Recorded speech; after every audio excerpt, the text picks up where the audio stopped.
Bismillahirrahmanirrahim. Assalamualaikum warahmatullahi wabarakatuh. Saya Alvan Yazid Ahsani dengan NIM 10121122 akan mempresentasikan mata kuliah usul fikih dengan judul mafhum. Yang pertama yaitu pengertian mafhum sendiri.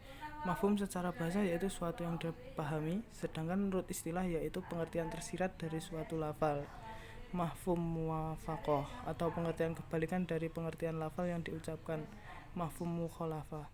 Mafhum adalah penunjukan lafal nas atas suatu ketentuan hukum yang didasarkan atas pemahaman di balik ayat yang tersurat. Misalnya di dalam surat Quran surat Al-Isra ayat 23 yang berbunyi, "Jangan kamu mengucapkan kepada kedua ibu bapakmu ucapan dan janganlah kamu membentak keduanya." Klasifikasi mafhum. Yang pertama yaitu mafhum muwafaqah. Mafhum muwafaqah merupakan suatu petunjuk kalimat yang menunjukkan bahwa hukum yang tertulis pada kalimat itu berlaku pada masalah yang tidak tertulis. Dan hukum yang tertulis ini sesuai dengan masalah yang tidak tertulis karena ada persamaan dalam maknanya. Mafhum muwafaqah dibagi menjadi dua bagian, yaitu fahwal kitab dan lahnal kitab.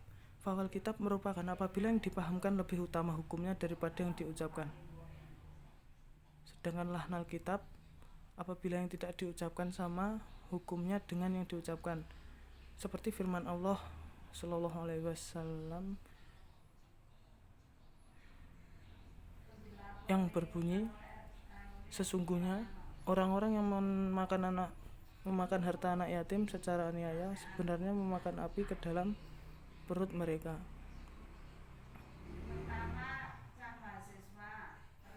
Yang kedua yaitu mafhum mukhalafah. Mafhum mukhalafah merupakan pengertian yang dipahami berbeda dengan ucapan, baik dalam istinbat atau menetapkan maupun nafi atau meniadakan. Oleh karena itu, hal yang dipahami selalu kebalikannya daripada bunyi lafal yang diucapkan. Contoh dari mafhum mukhalafah.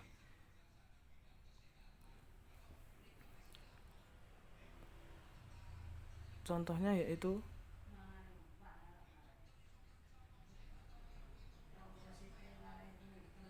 qul la taqullahuma uffin, yang artinya janganlah kamu mengatakan kata-kata keji kepada kedua orang tuamu.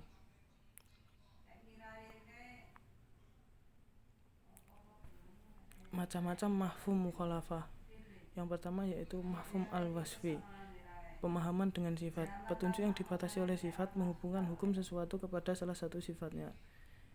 Yang kedua yaitu mafhum illat, menghubungkan hukum sesuatu dengan ilatnya, mengharamkan minuman keras karena memabukkan. Yang ketiga yaitu mafhum ghoyah, pemahaman dengan batas akhir, lafal yang menunjukkan hukum sampai pada ghoyah, batasan, hingga lafal ghoyah ini ada kalanya dengan illa dan dengan hatta. Yang keempat yaitu mafhum laqab, pemahaman dengan julukan, menggantungkan hukum kepada isim alam atau isim fi'il. Yang keempat yaitu mafhum has, yaitu pembatasan. Yang terakhir yaitu mafhum syarat.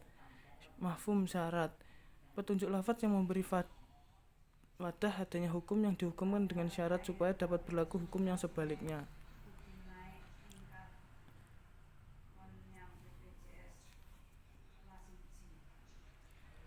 Contoh-contoh mafhum goyah.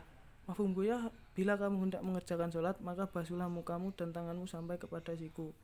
Mafhum adat, melakukan ikhram di luar bulan-bulan ini, di luar itu tidak sah. Mafhum hazar. Mafhum hazar, yang bunyinya hanya engkaulah yang kami sembah dan hanya kepada engkaulah yang kami meminta pertolongan. Mafhum sifat, para binatang yang digembalakan itu ada kewajiban zakat. Mafhum syarat, dan jika mereka istri-istri yang sudah ditalak itu sedang hamil, maka berikanlah kepada mereka nafkahnya. Syarat atau ketentuan penggunaan mafhum mukhalafah. Mafhum mukhalafah itu tidak bertentangan dengan dalil yang lebih kuat seperti mantuk atau mafhum muwafaqah. Pembatasan yang terdapat pada suatu nas tidak berfungsi yang lain. Tidak ada dalil yang khusus untuk membatalkan mafhum mukhalafah. Mungkin cukup sekian yang dapat saya sampaikan, kurang lebihnya saya mohon maaf. Akhiran, wassalamualaikum warahmatullahi wabarakatuh.